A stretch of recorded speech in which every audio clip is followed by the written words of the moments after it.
मित्रांनो, artificial intelligence AI, तुम्ही आज कुठेही जा, बाजारामध्ये जा, कुठल्याही ठिकाणी जा, तुम्हाला हा शब्द नक्कीच तुमच्या कानावर पडलेला आठवेल. प्रत्येक माणसाला जर विचारलं तर AI म्हणजे काय, तर त्याला सांगणं खूप कठीण आहे. परंतु तुम्ही मोबाईल वापरता का, तर होय, सगळ्यांचं उत्तर आहे होय. म्हणजेच याचा अर्थ असा की आपण सगळेजण जे आहोत ते आर्टिफिशियल इंटेलिजन्स याचा वापर करणारे आहोत. आणि मोबाईलचा वापर केल्यामुळे आपल्याला हे सगळं समजतं किंवा आपल्या पर्यंत ज्या काही गोष्टी पोचतात मोबाईलच्याद्वारे, त्याला पोचवण्याचं जे काम आहे ते आपल्या सगळ्यांना माहिती इंटरनेट करतं.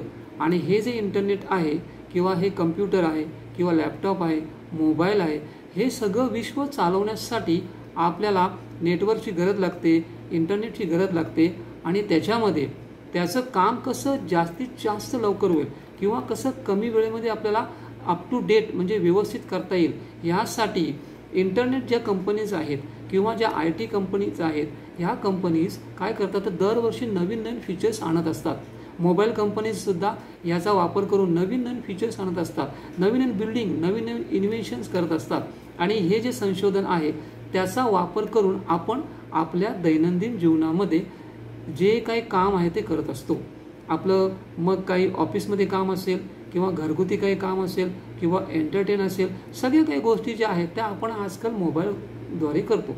आणि मोबाईलद्वारे करत असताना आपल्या असं लक्षात येतं की अरे हा फीचर तर नवीन आहे, हा फीचर त्याच्यापेक्षाही ॲडव्हान्स आहे, हे कसं काय मग जमतं.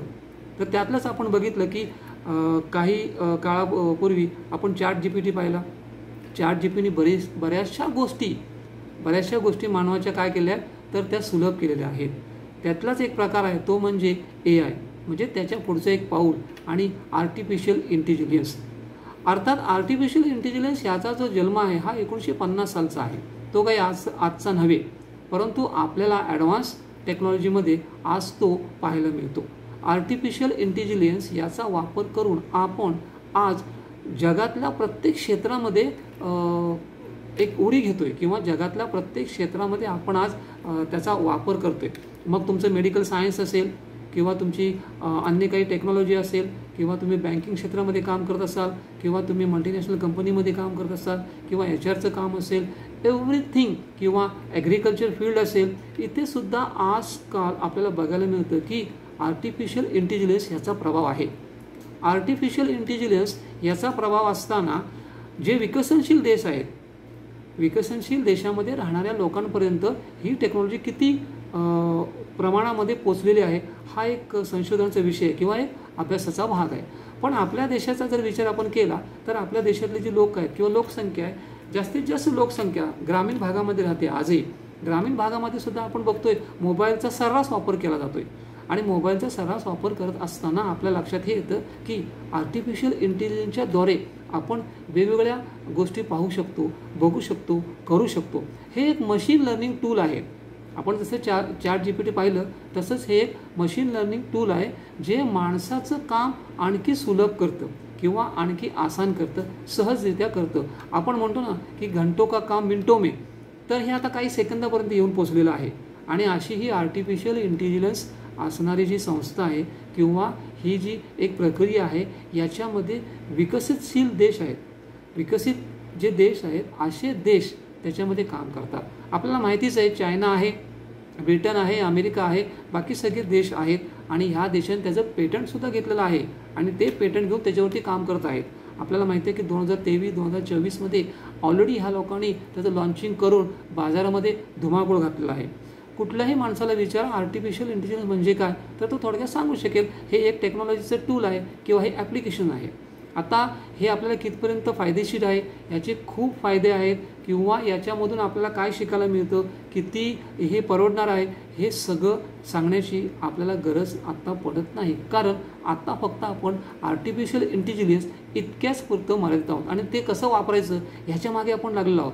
त्याचा कसा वापर करता येईल, त्याचा जास्तीत जास्त उपयोग दैनंदिन जीवनामध्ये आपल्याला कसा करता येईल याच्या मागे सगळेजण धावत आहेत. आपले जे IT क्षेत्रातले शास्त्रज्ञ आहेत किंवा IT एक्सपर्ट्स आहेत, या लोकांना जर आपण विचारलं तर ते आपल्याला सविस्तर सांगू शकतील.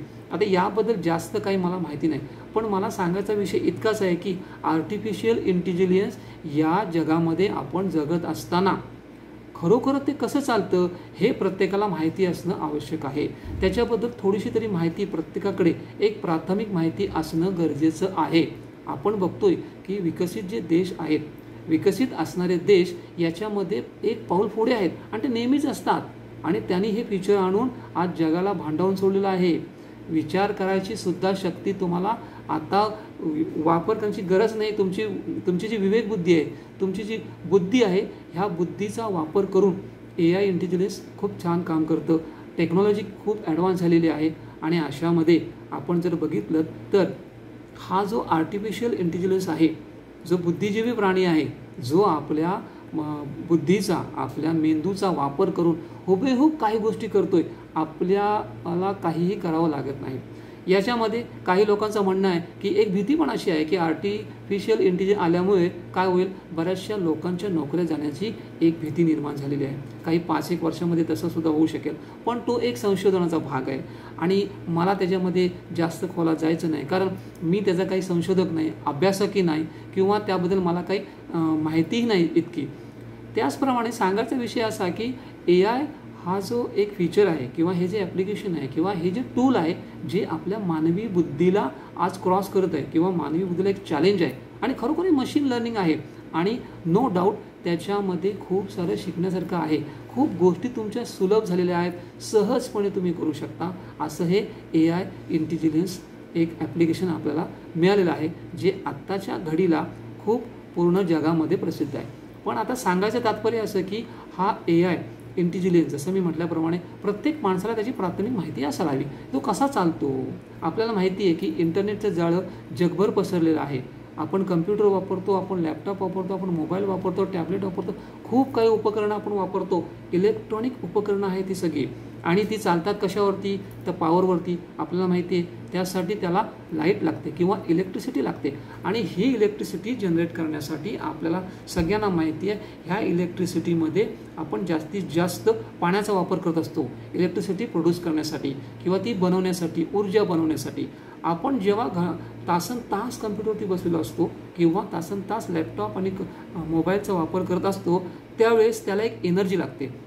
जशी भूक माणसाला लागते किंवा जशी माणसामध्ये ताकद निर्माण करण्यासाठी काहीतरी त्याला अन्न आणि त्याला पाणी किंवा त्याला आराम याची गरज असते, त्याचप्रमाणे आर्टिफिशियल इंटेलिजन्स हा जो काही भाग आहे याला सुद्धा निर्माण करण्यासाठी पाण्याची आवश्यकता लागते. आणि हे जे पाणी आहे हे जास्तीत जास्त पाणी गोडं पाणी म्हणून वापरलं जातं आणि जर आपण बघितलं तर याच्यामध्ये अतिशय पाण्याचा वापर केला जातो. आता हा एक संशोधनाचा भाग आहे. त्याच्यावरती जे टेक्नॉलॉजिस्ट आहेत किंवा एक्सपर्ट्स आहेत, सायंटिस्ट आहेत, जे IT क्षेत्रात काम करणारे मान्यवर आहेत, अशी लोक याच्यामध्ये काम करत आहेत, संशोधन करत आहेत. तर थोडक्यात सांगायचं म्हणजे ज्यावेळेस आपण हे पाणी वापरतो त्यावेळेस त्या पाण्याचं उत्सर्जन होतं, त्याच्यापासून कार्बन तयार होतो आणि हा कार्बनसुद्धा आपल्या पर्यावरणाला हानिकारक आहे. त्याच्यानंतर आपण जर बघितलं तर आज जगामध्ये खूपशा अशा ठिकाणी आपल्याला दुष्काळ पाहायला मिळेल, आपल्या देशामध्ये सुद्धा पाहायला मिळेल आणि जे तापमान आहे ते वाढत चाललेलं आहे. मग जर आर्टिफिशियल इंटेलिजन्स अशी जर उपकरणं किंवा असे जे ॲप्लिकेशन आपण वापरत असतो तर त्यालासुद्धा पाणी खूप लागतं आणि ह्या पाण्याचं प्रमाण जर आपण बघायला गेलं तर एखादं एक छोटंसं शहर आहे, जसं की आपण हाँगकाँग घेऊया किंवा एखादं सिंगापूर घेऊया, अशा शहराला पूर्ण पाणी लागतं.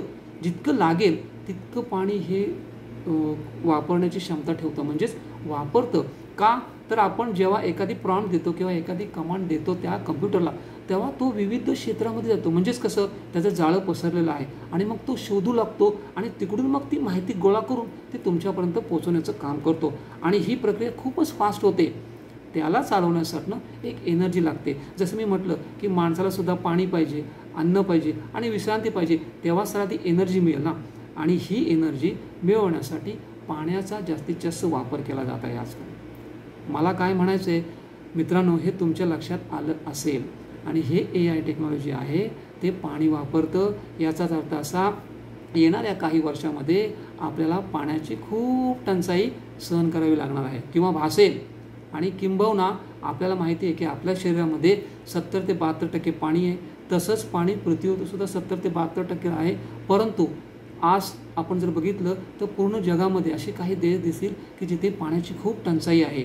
आणि अशामध्ये जर आपण अशी एखादी AI इंटेलिजन्स ही जी ॲप्लिकेशन्स आहेत किंवा सर्व्हिस आहे किंवा टेक्नॉलॉजी ही आपण वापरत असू तर त्याच्यामध्ये पाण्याचा अपव्यय किती होतो आहे किंवा पाण्याचा किती नासाडी होणार आहे पाण्याची, हे सगळं बघणं आपल्याला खूप गरजेचं आहे. तत्पूर्वी मला एक अजून सांगायचं की याच्यावरती सुद्धा जे शास्त्रज्ञ आहेत, जे IT एक्सपर्ट्स आहेत, त्यांचं संशोधन चालू आहे की आपण कमीत कमी कसं पाण्याचा वापर करू शकतो किंवा कमीत कमी कसं प्रदूषण कमी करता येईल किंवा कमीत कमी प्रदूषणाचा म्हणजे एक जो प्रकार आहे तो कमी करून आपण त्याच्यावरती कसा हा AI जो आहे तो वापरू शकतो. मला AI इंटेलिजन्स याच्याबद्दल काहीही तक्रार नाही. आपण तो नक्कीच वापरावा, सगळ्यांनी तो वापरलाच पाहिजे. कारण जर आपल्याला ह्या जगामध्ये जगायचं आहे, टिकायचं आहे, स्पर्धेच्या युगामध्ये राहायचं आहे, टिकून राहायचं आहे किंबहुना आणि आपली प्रगती करायची आहे, तर असे नवीन नवीन जे टेक्नॉलॉजीज आहेत त्यांचा वापर करणं हे आपल्याला अपरिहार्य आहे. पण जरी हे अपरिहार्य असलं तरीसुद्धा आपल्याला एक गोष्ट लक्षात ठेवली पाहिजे की आपण जे हे उपकरण वापरतो आहे किंवा हे ॲप्लिकेशन वापरतो आहे तर ते नक्की येतं कुठून आणि त्याचा परिणाम हा आपल्या जीवनावरती, आपल्या भौगोलिक परिस्थितीवरती, पाण्यावरती किती प्रमाणात होणार आहे याचा सुद्धा विचार प्रत्येक माणसाने केला पाहिजे. किंबहुना आपण जर बघितलं तर कुठलीही टेक्नॉलॉजी जरी असली तरी त्याचे काही फायदे आणि काही तोटेही आपल्याला मिळतात. आणि आज जगातली प्रगत राष्ट्र जी आहेत ती AI इंटेलिजन्सचा वापर करून खूप पुढे जाण्यामध्ये तयार आहेत. याच्यामध्ये एक जी समिट झाली त्याच्यामध्ये खूपशा देशांनी भाग घेतला. जे पेटंट होते किंवा ज्यांनी खरोखर त्याच्यामध्ये काम केलेलं आहे अशा लोकांनी एक मीटिंग घेतली आणि त्याच्यावर त्यांनी ठरवलं आहे की बाबा आपल्याला जे भौगोलिक जे काही प्रदूषण आहे आणि जो काही ऱ्हास होणार आहे पाण्याचा किंवा नासाडी होणार आहे किंवा पाणी जे संपणार आहे ह्याच्यावरती काही उपाययोजना करता येईल का आणि त्याची काही नॉर्म्स आणि कंडिशन्स आहेत का हे सुद्धा बघावं लागणार आहे. कारण आत्ताच्या घडीला तो किती वापरावा, कोणी वापरावा, कसा वापरावा याच्यावरती काहीही गाईडलाईन नाही किंवा काही आपल्याला रूल्स रेस्ट्रिक्शन नाही आहेत. त्याच्यामुळे भविष्यामध्ये खूपच प्रॉब्लेम उद्भवण्याची शक्यतासुद्धा नाकारता येत नाही. मला याच्याबद्दल काही जास्त माहिती नाही आहे, पण तुम्हाला जर जास्त काही माहिती असेल तर कृपया तुम्ही कमेंट्समध्ये मला सांगू शकता. होऊ शकतं याच्यामध्ये माझ्याकडून काहीतरी माहिती देण्यामध्ये गफलत झाली असेल किंवा काही चुकासुद्धा झाल्या असतील तर त्या तुम्ही कृपया आपल्या कमेंट्सद्वारे मला सांगू शकता किंवा माझ्या निदर्शनामध्ये आणू शकता. पण मला एक गोष्ट समजलेली आहे की जे पाणी आहे जे आपण वापरतो AI टेक्नॉलॉजीसाठी ते नक्कीच पुढे जाऊन आपल्याला काही ना काहीतरी परिणाम त्याचे भोगावे लागतील. कारण आपण पूर्ण जगामध्ये आज पाहतोय की आपण एका बाजूला खूप टेक्नॉलॉजीने प्रगती केलेली आहे तर दुसऱ्या बाजूला भूकमारी आहे किंवा दुसऱ्या बाजूला दुष्काळ आहे हे सुद्धा आपण बघतोय. आणि अशा दुष्काळामध्ये जर आपल्याला जगावं लागलं तर येणारी परिस्थिती कशी असेल हे तुम्हाला सांगण्याची काही गरज नाही. तर हा एक आपला आजचा एक भाग होता की AI म्हणजे काय, आर्टिफिशियल इंटेलिजन्स म्हणजे नक्की काय, बुद्धिजीवी उपकरणं म्हणजे काय, हे मी एक थोडासा माझा सांगण्याचा प्रयत्न होता आणि ते मी म्हणलं. तुम्हाला व्हिडिओ आवडला असल्यास कृपया मला तुम्ही कमेंट्स करून सांगू शकता, शेअर करू शकता. मी पुन्हा एकदा सांगतो याच्यामध्ये काही गफलत असेल किंवा मला माहिती देण्यामध्ये काही माझ्याकडून चूक झाली असेल तर मला तुम्ही नक्कीच आपल्या जे सजेशन्स आहेत त्या कमेंट्समध्ये देऊ शकता. पुन्हा भेटूया पुन्हा एकदा अशाच एका नवीन व्हिडिओमध्ये. तोपर्यंत टेक केअर.